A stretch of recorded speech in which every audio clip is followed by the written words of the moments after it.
খুব রেগে গেলে কিছু কিছু মানুষ চুপ করে যায়, একদম চুপ। ঝগড়া করে না, চিৎকার করে না, মুখে যা আসে তাই বলে দিয়ে পরে সরি, রাগের মাথায় বলে ফেলেছি, মাইন্ড করো না অবধি যায় না।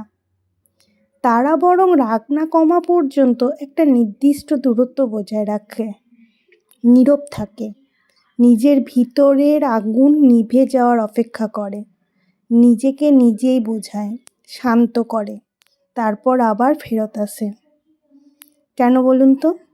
কারণ এই মানুষগুলো বোঝে তাদের রাগের মাথায় বলে দেওয়া কিছু কথা অন্য মানুষটিকে কেমনভাবে আঘাত করবে। তারা বোঝে সেই আঘাত বুকে নিয়ে বেড়ানোর কতটা কষ্ট।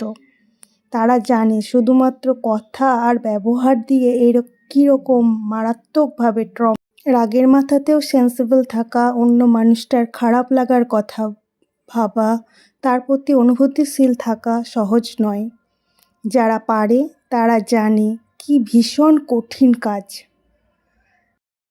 তো হেই friends, welcome to my channel. তোমরা সবাই কেমন আছো? আশা করি ভালো আছো, আমিও ভালো আছি। তো নতুন একটা সংগৃহীত পোস্ট তোমাদের সাথে শেয়ার করলাম। কথাগুলো খুবই বাস্তব, খুব ভালো লাগলো।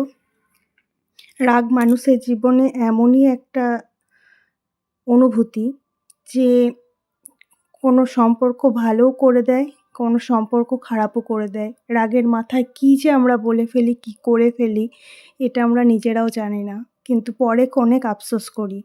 কিন্তু সে আফসোস করলেও সেই জিনিসটা আর ফেরত আসে না। ভেঙে গেলে সত্যিই সেই জিনিস আর জোড়া লাগে না। আজকের ব্লগটা এইটুকুই। ভালো লাগলো কথাগুলো, তাই তোমাদের সকলের সাথে একটু শেয়ার করলাম। আর মনে হয় এরকম অনেক মানুষই আছে যারা রাগের মাথায় অনেক অনেক কথা বলে ফেলে, আবার অনেকে চুপ করে থাকে।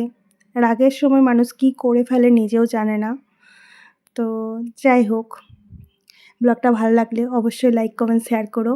চ্যানেলটা অবশ্যই সাবস্ক্রাইব করো। তো চলো, সকলে ভালো থাকবে।